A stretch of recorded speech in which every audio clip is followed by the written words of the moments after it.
Salut à tous, alors c'est Frédéric Delavie. Alors ce soir, je rentre de Berlin, je suis rentré ce matin très tôt. Alors ce soir, je vais vous faire une petite vidéo. Petite vidéo parce que d'abord ça me manquait de faire des vidéos pendant plus de 10 jours. J'étais en vadrouille en Europe, alors j'étais à Budapest, ensuite je suis monté à Varsovie où j'ai été accueilli dans un centre tenu par un ami, un centre de tir et de formation au combat. Donc j'ai découvert la Pologne, j'ai découvert Varsovie, j'ai découvert un peu avec une vision rapide, mais une vision externe, une vision que j'essaye objective. J'ai découvert la Pologne et Varsovie et les Polonais, un peuple que je ne connaissais pas. Alors j'ai pas fait les musées, ce que j'ai fait c'est les supermarchés, le centre de formation, l'église, la messe, et puis j'ai traversé le pays en venant en voiture. Donc j'ai un peu eu une vue générale de la Pologne. Ensuite je suis allé à Berlin et de là je suis revenu en France. Donc en vadrouillant comme ça à travers l'Europe et de par ma vie qui a été une vie où j'ai rencontré beaucoup de peuples européens essentiellement, donc j'ai vécu avec des Russes, j'ai vécu avec des Hongroises, donc j'ai vécu, et j'ai même bébé, un petit enfant en Allemagne, donc je connais un peu l'Europe, surtout que je vis aussi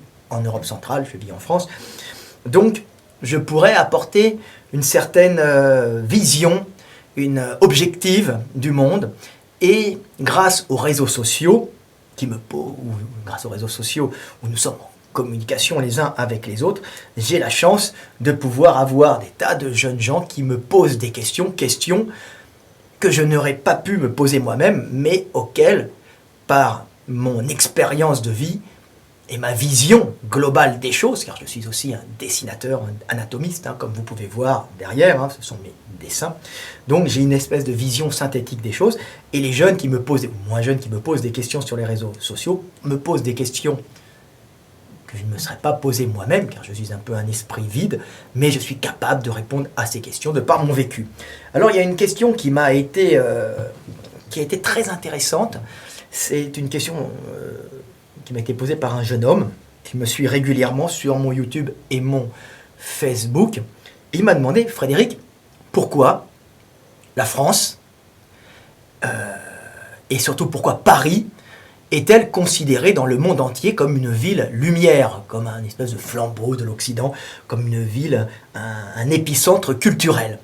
Alors c'est vrai que cette question peut paraître simple, mais elle est en vérité très profonde, et si on analyse bien, on va dire oui, parce que Paris, la grande culture, Paris, ses monuments, Paris, ses musées, Paris, patati patata. Non, il y a des causes beaucoup plus physiques derrière le fait que Paris a été considéré et est encore considéré comme un centre majeur culturel mondial. Alors pourquoi? Il y a des villes qui sont beaucoup plus grandes comme Moscou, Londres est une ville énorme, New York est énorme, mais en Europe, Paris a vraiment une réputation de centre culturel, et pour une raison simple, la structure même de la France.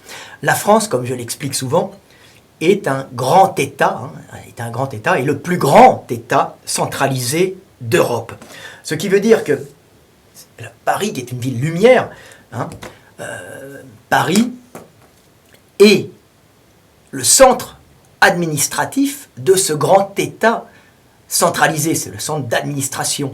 Donc la France est un pays de caste, géré centralement par Paris, où on donne les ordres. Donc c'est normal que tout le peuple, tous les artistes, toutes les connaissances, tous les ingénieurs, tout se fait, tout ce qui est intellectuel, tout ce qui est conception, vient se faire à Paris, et donc Paris devient un épicentre culturel et un épicentre de rayonnement. Donc Paris était pendant des siècles une place, un foisonnement culturel, parce que c'était la place centrale de gestion d'un énorme État. Si vous comparez à des États comme à l'Allemagne, par exemple, l'Allemagne n'a jamais eu de place centrale. L'Allemagne n'est pas un pays centralisé. Ce sont plein de Länder, plein d'États, avec de petits États qui forment, unis par la germanitude, donc la langue et la religion, bien qu'il y ait la religion catholique en dessous et protestant au sud et protestant au nord, mais ce sont plein de petits États centralisé avec des flambeaux, des villes qui brillent, mais des villes de taille plus inférieure à Paris, car l'Allemagne n'a pas de centre administratif réel, ce sont des villes par leur structure, des villes qui se faisaient un peu une guerre économique, avec de grosses murailles, des gros canons, donc elles ne s'agressaient pas, ce qui est expliqué dans Machiavel. Donc ces villes, unies par la germanitude, permettaient aux ingénieurs et aux artistes d'aller d'une ville à l'autre, se vendre au plus offrant, dans le cadre bien sûr de la germanitude. On est allemand par la langue et par le sang.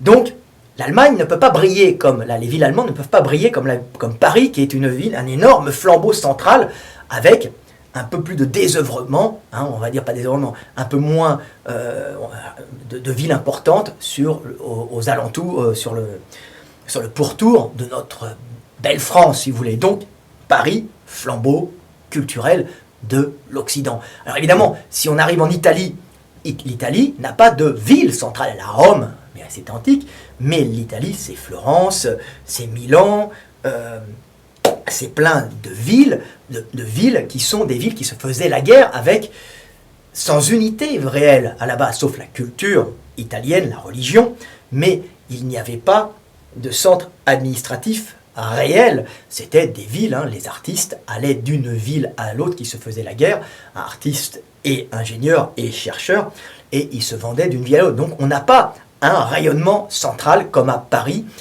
Paris qui est un espèce de flambeau énorme au milieu d'un énorme État centralisé, très stable, dû à un système de caste. Voilà. Donc après, nous avons bien sûr Vienne, nous avons plein d'États, Budapest, mais ce sont des États qui sont plus petits à la base, donc qui gèrent des espaces. Alors il y avait l'Empire austro-hongrois, mais l'Empire austro-hongrois, c'était entre la Hongrie, l'Autriche. Vous voyez, il y a quand même des divisions. Il n'y a pas une centralisation énorme comme en France. La France est un grand État centralisé.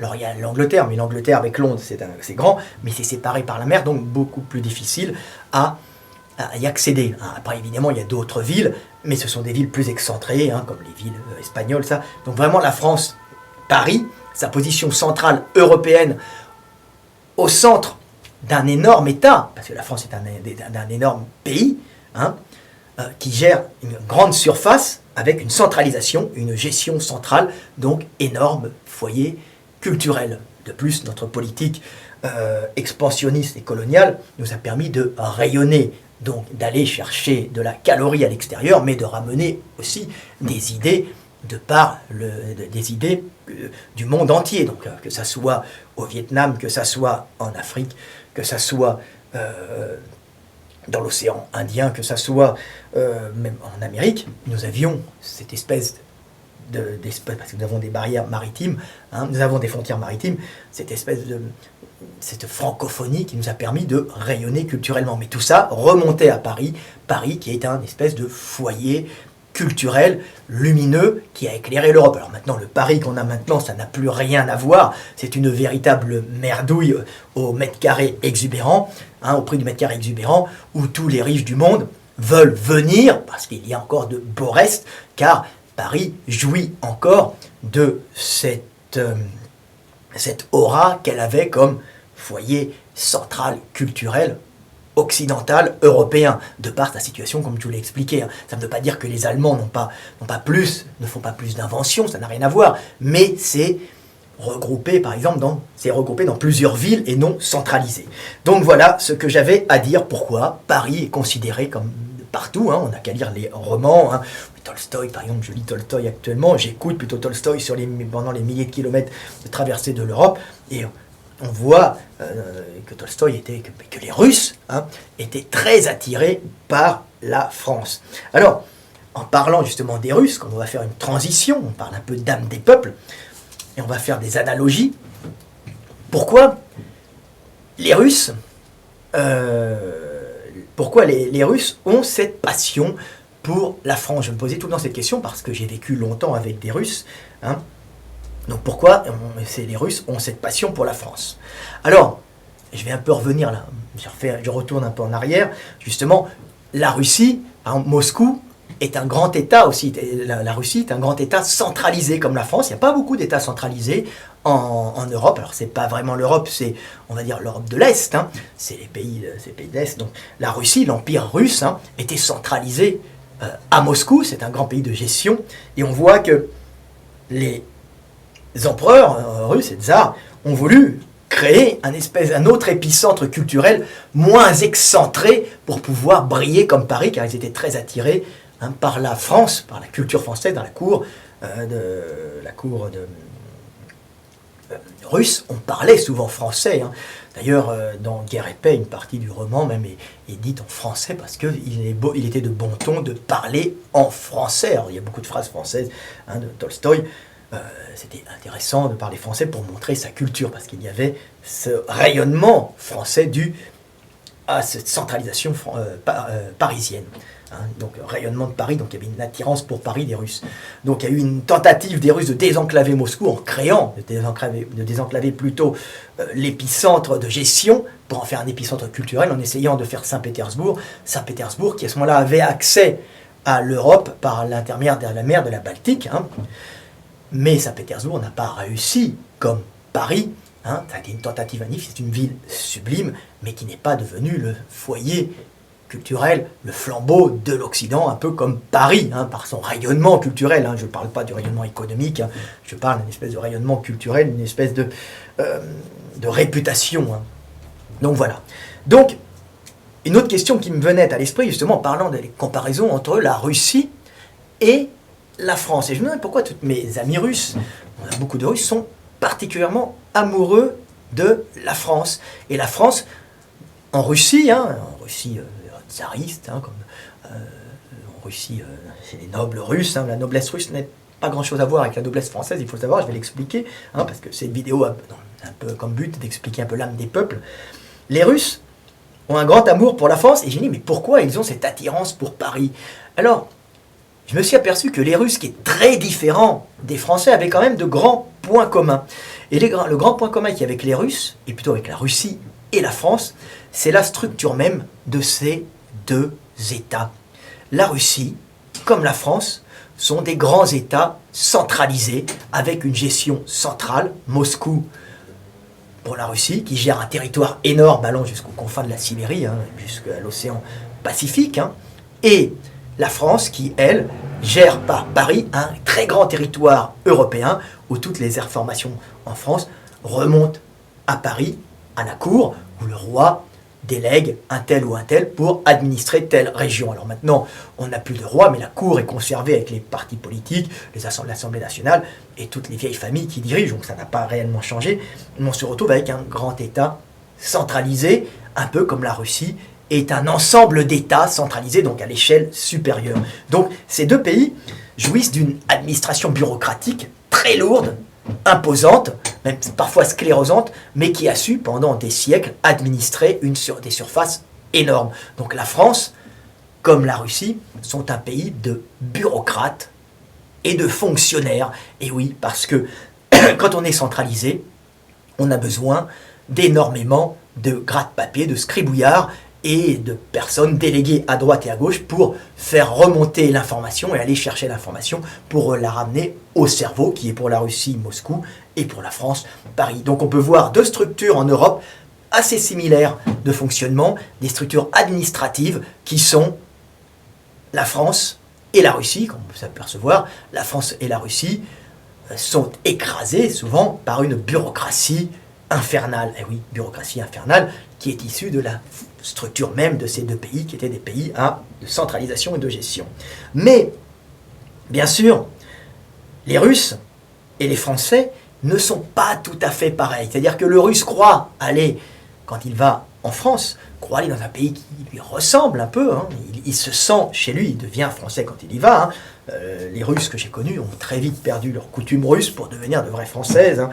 Mais on peut voir deux choses différentes en France, c'est que la France, elle, est un pays de caste, sans montée sociale possible, ou très difficile, alors que la Russie est un pays où il y avait effectivement un tsar, où il y a effectivement une oligarchie puissante, mais où la grandeur du territoire, parce que tout est énergétique, comme je vous l'ai dit, obligeait une armée à gérer et administrer ce pays, en plus des fonctionnaires qui prélevaient des taxes et qui prélevaient des taxes sur tout le pays.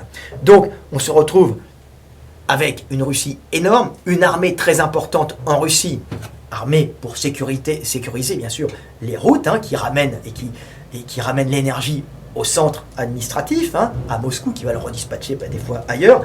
Donc des armées qui à la base sécurisent les lieux, les routes, les communications énergétiques. Alors la Russie a une armée beaucoup plus grande et puissante, puisque à la base, mais très grande, dure à gérer aussi, une très grande armée pour pouvoir ramener cette énergie et beaucoup de soldats.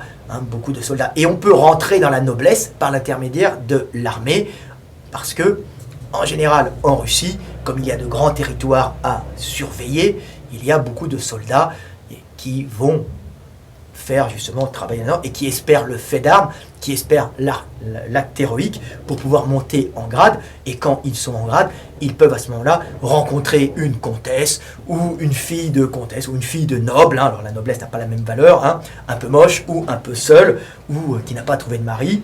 Et à ce moment-là, avoir par leur fait d'armes, par leur position d'administrateur ou bien de fonctionnaire ou de soldat, pouvoir rentrer par le sang dans la noblesse et accéder à ce moment-là à des postes supérieurs. Donc on voit qu'il y a des groupes de copains qui se forment et que la noblesse n'est pas une noblesse hermétique dans laquelle on ne rentre pas. Alors qu'en France, la différence, c'est que la noblesse, la France est un pays de caste beaucoup plus marqué, la noblesse, on n'y rentre pas, et les castes étaient beaucoup plus marqués. Ce qui se passe, c'est que les castes étant marqués, on a eu une révolution. Les Russes l'ont eu aussi, mais différemment. Mais on voit qu'en France, il y a un changement direct, par exemple 1789, où la gestion, le système de caste a perduré après 1789, mais il a été remplacé par la caste inférieure des dominants, qui étaient les bourgeois qui montaient, qui voulaient tout simplement prendre le pouvoir et remplacer cette noblesse dégénérée, car elle ne recevait pas du sang neuf, du sang énergétique, lui permettant de conserver sa puissance de réflexion, sa puissance d'action, à force de se reproduire entre eux, des nobles qui n'étaient plus des combattants, qui n'étaient plus des gestionnaires, qui vivaient sur leur acquis de naissance. Donc il y avait, la France étant un pays de caste d'origine celtique, comme je l'ai expliqué dans d'autres vidéos, il se passe que la noblesse dégénérait réellement, c'est-à-dire elle perdait sa testostérone, elle perdait son agressivité, et c'est pour ça que la bourgeoisie, très violente, très agressive, l'a supplantée en 1789 et l'a évincée, pas pour les droits de l'homme, pas pour faire le règne de la justice du peuple, non, tout simplement pour prendre sa place et régner à sa place, être calife à la place du calife.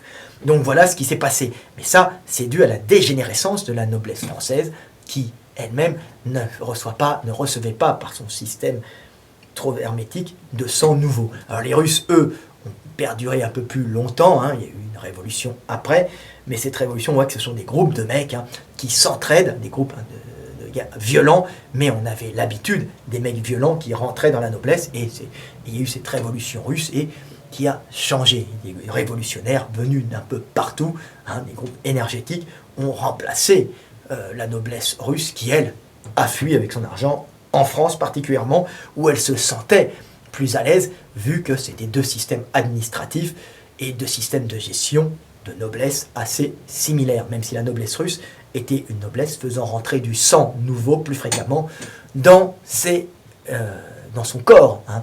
Par le russe, on rentre dans l'énergie, c'est des boum boum, des bagarreurs, donc on rentre. Et il n'y a qu'à étudier un peu l'histoire russe pour s'apercevoir que même, c'est qui l'impératrice, je me souviens plus, qui a géré la Russie, je me souviens plus de son nom, couchait avec des soldats, était connu pour avoir une sexualité intense, et c'était des brutos qui couchaient avec des soldats, pas moujiks, mais issus quand même de classes inférieures. Donc on peut voir qu'il y a quand même le fait du mélange qui est quand même là chez les Russes, et un mélange que l'on ne peut pas voir si on n'a pas cette vision globale. Donc voilà ce que j'avais à dire, la grande différence. Donc on peut voir deux États centralisés en Europe, Russie, France, les similarités, mais la France étant beaucoup plus marquée au niveau des castes, la Russie ayant une noblesse dans laquelle on peut réintégrer, on peut rentrer si on est énergétique. Alors ça se passe encore comme ça au niveau du parti, des partis russes. On peut voir Poutine et sa bande de copains qui ont pris le pouvoir. D'ailleurs, il est monté d'en bas et il a pris le pouvoir avec sa bande de copains parce qu'il était énergétique. On admire la force et l'énergie chez le Russe et on peut faire rentrer un gars énergétique dans la noblesse. Il y a tout le temps eu cette admiration de la force chez le Russe, de la force, de la justesse aussi, et de la force. Mais on préfère quelqu'un de dur, de fort et de cruel, de préférence s'il est juste. Mais on admire la force. Voilà ce que j'avais à dire. Alors, maintenant je vais parler un peu de Pologne, puisque je suis allé en Pologne. Donc en Pologne, j'ai fait quelques petits textes sur la Pologne, je vais vous les lire, c'est très intéressant. Alors je vais vous lire ce petit texte sur la Pologne. C'est Paris, un peu pollué, ça me change. C'est là où on voit qu'il y a une différence. Alors la Pologne est un pays très catholique. Alors je me suis interrogé, mon ami m'a fait visiter la Pologne, on est allé à une messe d'étudiants, et j'ai été assez touché par la façon dont les Polonais vivent leur religiosité, vivent leur catholicisme. Ça n'a rien à voir avec le catholicisme romain ou avec le catholicisme français.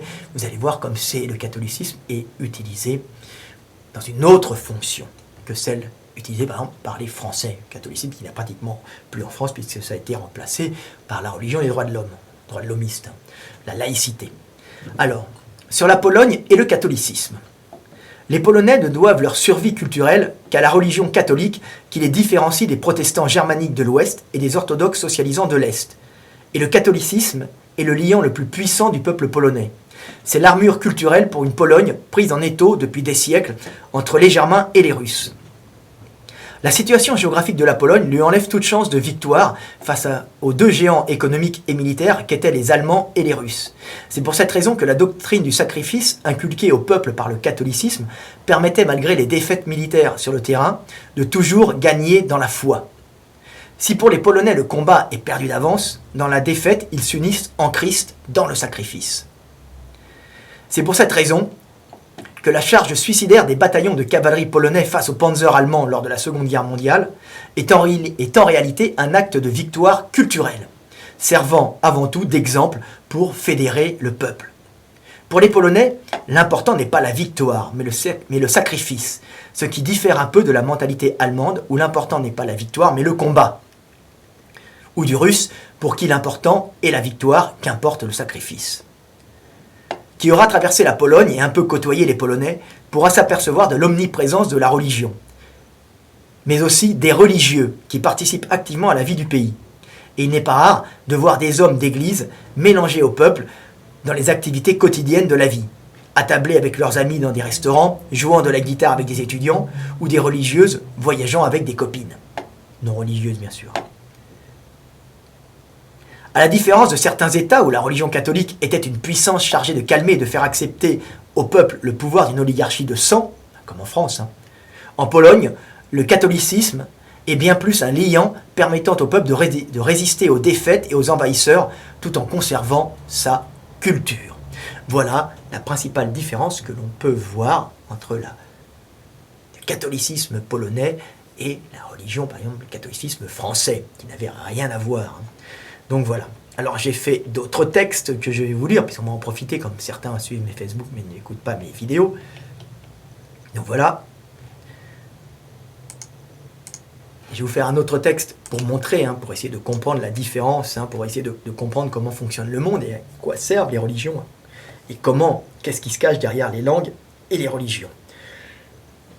Alors bien sûr, les langues servent à communiquer, c'est évident, mais il y a quelque chose de très profond aussi derrière la langue, et je vais vous l'expliquer derrière les langues, et je vais vous l'expliquer.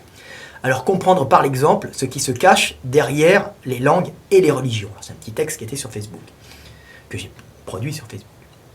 Les Allemands sont des germanophones, majoritairement protestants. Les Russes sont des slavophones orthodoxes. Les Polonais, au milieu, des slavophones catholiques. Les langues et les religions sont des frontières marquant les peuples et maintenant une unité culturelle permettant de conserver l'unité génétique du groupe qui est la mémoire de ses ancêtres et son adaptation au milieu. Vous voyez, tout est lié. Langue, culture, religion, génétique. Il n'y a pas des choses distinctes les unes à côté des autres. Langue et religion séparent les peuples, mais les unissent aussi. C'est derrière des langues et des religions que les peuples, avec leurs particularités génétiques, s'affrontent pour la calorie et l'espace vital. Toujours ce besoin inhérent à la vie de prendre et de conserver cette foutue calorie pour transmettre cette vie avant de mourir. La vie permettant en finalité de vivre la relation à l'autre, aimer et être aimé, ce qui est l'essentiel ici-bas. Dieu est amour. Oui, si le monde paraît si dur, s'il y a toutes ces relations énergétiques de combat, de récupération énergétique, de conservation énergétique dans la lutte, en vérité, ça n'a qu'une seule fonction, de vivre, rester en vie et de transmettre la vie. Mais pour ça, mais l'avantage, c'est que dans tout ce combat, vous vivez la relation à l'autre et vous pouvez aimer et être aimé, ce qui est la finalité du monde. Vivre la relation à l'autre, ne plus être seul. Hein. C'est ce que veut Dieu. Dieu ne veut plus être seul, ne veut plus que nous soyons seuls. Il veut vivre la relation à l'autre à travers la pluralité des êtres conscients. Mais pour ça, il faut vivre, manger le monde et mourir. Voilà. Alors vous voyez, on peut faire une petite digression théologique. Alors j'ai un petit texte encore qui va parler un peu de la France cette fois-ci, puisque on part de l'Europe. Maintenant on m'a posé la question sur la France, mais alors la France, parlez-moi de la France. Alors j'ai fait un petit résumé sur la France. Alors sur la structure et l'unité de la France, qu'est-ce qui unit la France? Ce qui fait l'unité de la France, c'était le catholicisme et la langue française, associés à une structure de caste avec une administration centralisée, ce que j'ai expliqué au début. Le catholicisme a été remplacé par la laïcité, mais le système de caste maintenu avec sa puissante administration centrale. Oui, la France est un grand État centralisé, avec un système de caste et d'administration centrale. Avec ou sans roi, la France a conservé sa cour, ses castes et son administration, mais a éliminé sa vieille religion catholique pour la remplacer par celle des droits de l'homme, de la poudre aux yeux, pour que les puissants puissent se maintenir en haut de la pyramide. Ben oui, toutes ces morales, toutes ces religions en France n'ont comme fonction que de calmer le peuple et en fin de compte de conserver derrière tout ça, derrière cette moralité, une oligarchie de pouvoir qui, elle, conserve la place en haut de la pyramide, la place la plus agréable pour pouvoir vivre et transmettre la vie en toute facilité. Voilà. Donc on en est toujours des histoires d'énergie, de calories. Mais la France a une structure bien particulière que je viens de vous expliquer. Voilà, c'est un peu sur l'âme des peuples. Alors est-ce que j'ai rajouté d'autres petits trucs? Un petit texte avant de partir, avant de terminer. Voilà, c'est à peu près tout. Voilà, j'espère que vous aurez... Alors j'aurais pu en faire plus, mais c'était une petite synthèse générale sur l'Europe, particulièrement sur les peuples que je connais. Alors on me posait la question, mais pourquoi vous ne parlez pas des peuples du sud de l'Europe? Parce qu'effectivement, je les connais moins. Je pourrais parler de la Hongrie, qui par rapport, j'ai déjà fait une vidéo, par rapport à la Pologne, la Hongrie est aussi un pays qui n'a pas les moyens de lutter contre des envahisseurs. Elle a lutté, mais elle ne peut pas conserver, lutter réellement sur son territoire, car son territoire est une vaste plaine, et on ne tient pas en plaine. Très dur de résister en plaine, on peut tenir quand on a des places fortes dans les montagnes, quand on peut tenir des vallées, en tenant des monts qui les dominent, mais la Hongrie étant une plaine, il est très dur de tenir les plaines, donc on accepte l'envahisseur, mais à ce moment-là, les Hongrois ont trouvé un autre subterfuge pour maintenir leur unité culturelle, donc leur unité génétique. Ce n'est pas la religion comme les Polonais, qui est un catholicisme très imprégné dans le peuple, un catholicisme qui n'est pas un catholicisme de caste, mais une espèce de morale et de religiosité qui maintient tous les gens ensemble.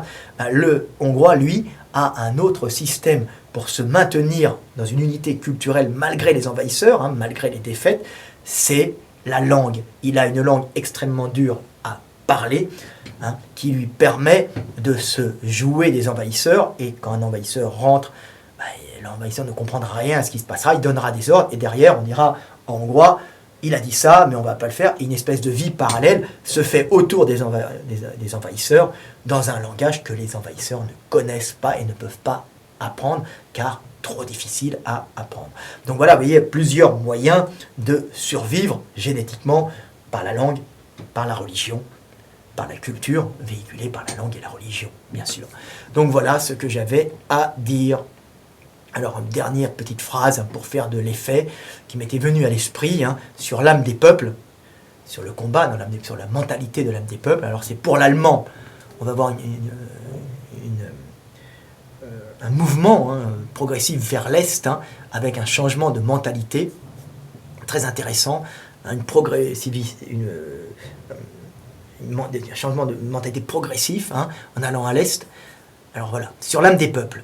Pour l'allemand, l'important n'est pas la victoire, mais le combat. Pour le polonais, l'important n'est pas la victoire, mais le sacrifice. Pour le russe, l'important est la victoire, qu'importe le sacrifice. Et ce que je viens de vous dire, là, vous allez pouvoir le vérifier historiquement. Pour l'allemand, l'important, c'est le combat, essentiellement le combat et le travail. Par sa structure, l'important chez l'allemand, c'est travailler, combattre. On est ce que l'on fait, puisque ce sont des villes qui, à l'intérieur duquel, dans la germanitude, les gens vendaient leur travail, vendaient leur capacité énergétique. Donc l'allemand est dans le combat. D'ailleurs, quand il va à la guerre, il ne peut plus s'arrêter. Il fait son extension à l'est et après, il ne peut plus s'arrêter, ce qui lui coûte en général la victoire finale. Puisque pour lui, l'important, c'est essentiellement le combat. C'est un grand angoissé qui n'existe qu'en se projetant dans le futur, ou en se projetant dans le futur soit par le travail, soit par le combat. Il a besoin de ça pour oublier la rigueur allemande de tous les jours. Donc il se projette spirituellement dans le futur.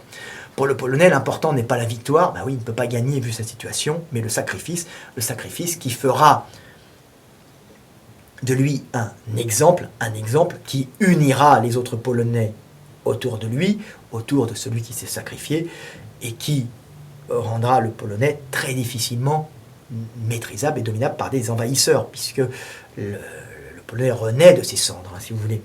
Il se fait écraser et il remonte, puisqu'il est dans le sacrifice christique, par sa situation comprimée entre l'étau germano-russe. Donc voilà, et puis une partie de la Pologne était même les chevaliers porte-glaive, les chevaliers teutoniques, ça a été repris après, ça a été redonné, mais on voit qu'il a tout le temps eu des problèmes, et malgré l'envahisseur allemand, alors ça a été un grand royaume aussi, la Pologne, ils ont conservé leur mentalité polonaise, de par cette religion du sacrifice, on perd mais on gagne, polonais, qui est très présente, c'est le catholicisme. Voilà, catholicisme particulier, pas le catholicisme français, ni romain. Alors pour le russe, l'important c'est la victoire, qu'importe le sacrifice. Et ça, on l'a vu pendant les guerres, la guerre de 40, on envoyait des mecs au combat, on se faisait tuer par millions, mais on savait qu'à la fin, on allait gagner, et de toute façon, on avait un réservoir d'hommes important qui nous permettait de combattre pas beaucoup plus que les Allemands, mais ils savaient qu'ils allaient gagner. Voilà. Et l'allemand, le russe, a dans sa mentalité ce sacrifice pour la grande Russie qu'a le Polonais. Mais le Polonais sait qu'il va se sacrifier et perdre, mais dans le sacrifice il va gagner, alors que le Russe sait qu'il va se sacrifier pour la victoire de la grande Russie. Il ne se sacrifie pas en perdant, il sacrifie en gagnant. C'est la grande différence. Voilà, sur cette petite phrase intéressante, j'espère que vous aurez un peu compris l'âme des peuples d'Europe, et que la structure géographique et les langues, et tout ça, la structure géographique, le milieu dans lequel nous vivons, structure notre mentalité et crée notre âme, et crée l'âme de notre pays, et crée l'âme des peuples. Allez, c'était Fred Delavier, 34 minutes, je pars dans tous les sens, mais j'espère que vous aurez compris que tout est lié, et tout est lié sur Terre, paix sur Terre, Dieu vous aime, nous nous aimons. À bientôt.